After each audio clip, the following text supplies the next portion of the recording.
Je crois que tu as peu de temps pour développer ton business. Et si je te disais que c'est justement parce que tu as peu de temps que tu peux faire beaucoup mieux que les autres. Dans cette vidéo, on va parler du pouvoir du focus. Ça fait 3 ans que je fais cette activité, que j'accompagne les entrepreneurs à faire la transition de l'individuel au collectif dans leur activité. C'est ce que j'appelle le one-to-one vers le one-to-many. Et la plupart d'entre eux sont justement one-to-one et manquent de temps. Peut-être que tu as un cabinet, tu as un institut, tu as une activité qui tourne plutôt bien, même si tu sais que tu es limité en termes de chiffre d'affaires, tu n'as pas suffisamment de temps. Tu veux passer au one-to-many, mais je te dis, mais comment trouver le temps pour passer au one-to-many? Comment trouver le temps pour développer mon activité? C'est un peu le chat qui se mord la queue, qui tourne en rond, qui sait qu'il faut sortir de ce piège du one-to-one, mais qui est limité parce qu'elle n'a pas suffisamment de temps pour sortir de ce piège. Pourtant, c'est en sortant de ce piège qu'elle aura plus de temps. Si tu te reconnais dans cette description, regarde la vidéo jusqu'au bout. Nous allons voir aujourd'hui le pouvoir du focus. Comment utiliser le peu de temps que tu as aujourd'hui pour faire des merveilles dans ton activité. C'est la loi de Pareto, le 20-80. Quels sont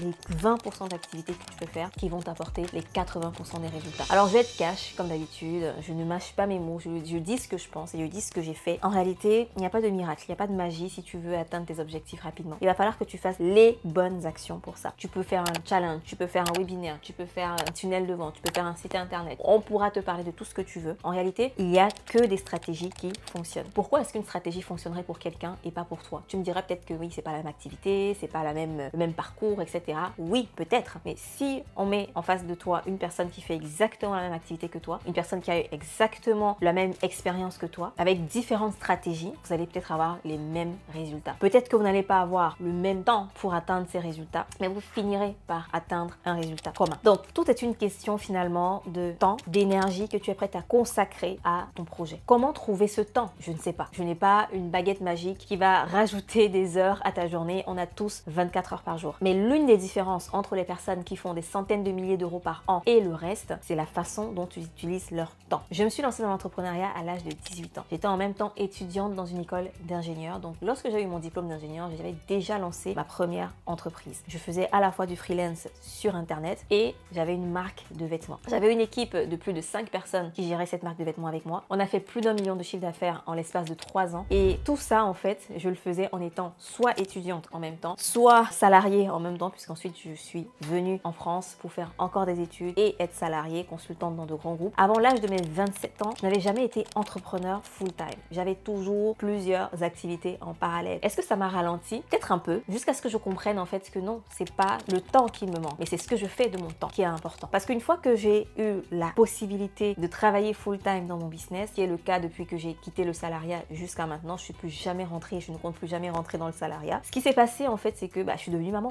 Je suis devenue maman, donc encore une fois, je devais gérer à la fois mon business et une autre casquette. Évidemment, il y a le conjoint, la vie de famille, etc. Mais être maman, ça a été un tout autre niveau de challenge que je n'avais pas du tout anticipé et je savais pas à quel point ça allait être difficile pour moi. Du coup, je me retrouve en fait avec plein de fatigue, beaucoup de stress, à gérer 1000 choses à la fois. Je voulais avoir le même rythme que j'avais avant de devenir maman, mais je ne pouvais pas. C'était impossible pour moi de faire la même chose, de fonctionner de la même façon. Donc il a fallu me dire, ok, comment je vais m'organiser pour atteindre mes objectifs, voire même plus, parce qu'à cette époque-là, je visais les 20 000 euros par mois avec mon activité et je n'avais aucune idée de comment j'allais réussir à le faire en tant que maman. Je gardais mon fils jusqu'à ses 5 mois, j'allaitais, je devais en même temps m'occuper de mon business. Je connaissais pas beaucoup de personnes autour de moi, je connais presque personne dans ma ville, j'ai pas quelqu'un de la famille ou des parents qui vont venir garder le petit, qui vont venir m'aider par-ci, m'aider par-là. Non, seule, livrée à moi-même, avec mon conjoint et le bébé, il fallait gérer en même temps avec le business. Donc il a fallu que je reconsidère mes priorités et surtout que je fasse un audit de mon temps. Et en faisant cet audit de mon temps, ça a été vraiment une réalisation pour moi de voir que, en fait, je dépensais mon temps dans des choses qui ne me rapportaient pas. Je faisais des choses pour avoir l'impression d'être occupée, mais je n'étais pas suffisamment productive en termes de chiffre d'affaires que je ramenais pour l'entreprise. Parce que pour moi, une entreprise a besoin de cash flow, elle vit grâce au cash flow. Donc, qu'est-ce que je faisais de mon temps?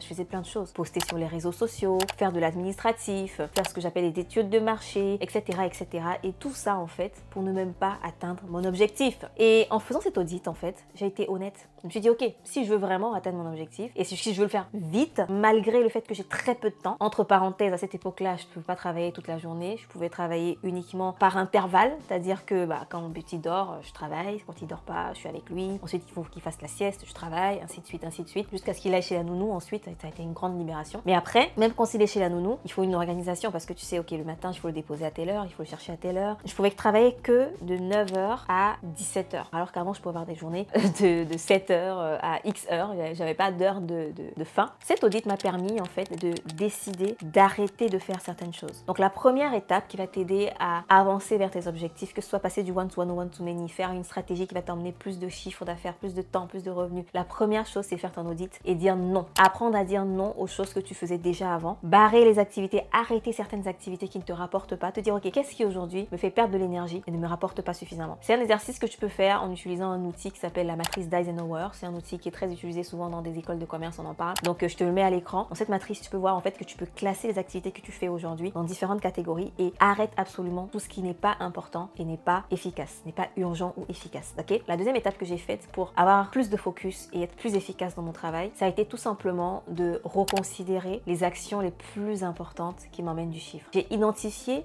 les actions ou les canaux qui jusqu'à aujourd'hui m'avaient apporté le plus de chiffre d'affaires. Et j'ai décidé de faire plus de ce qui marche. Fais plus de ce qui marche et élimine ce qui ne marche pas. Tout simplement, arrête de te disperser. Au lieu de vouloir faire plein de stratégies de vente, d'acquisition, lancer un blog, un podcast, les réseaux sociaux, etc. Pose-toi la question, qu'est-ce qui aujourd'hui m'a rapporté des clients? Est-ce que c'est le podcast? Non. Est-ce que c'est les réseaux sociaux? Est-ce que c'est Instagram? Oui. Donc je me focus sur Instagram et je mets de côté tout le reste. Ça ne veut pas dire que tu ne vas pas revenir sur ces stratégies plus tard. Ça ne veut pas dire que tu pourras avoir une autre offre plus tard. Mais ça veut simplement dire que pour l'instant, par rapport au peu de temps que tu as, il va falloir que tu fasses des choix importants et que tu focuses jusqu'à ce que tu puisses déléguer ensuite et donc rajouter peut-être de la complexité ou un autre canal d'acquisition, d'autres stratégies, d'autres offres, etc. Mais franchement, avec une offre, un canal d'acquisition et un modèle de vente, tu es capable d'arriver jusqu'à 50 000 € par mois, voire plus, et c'est tout ce dont tu as besoin, en travaillant beaucoup moins que ce que tu travailles aujourd'hui. Donc première étape, je l'ai dit, c'était de faire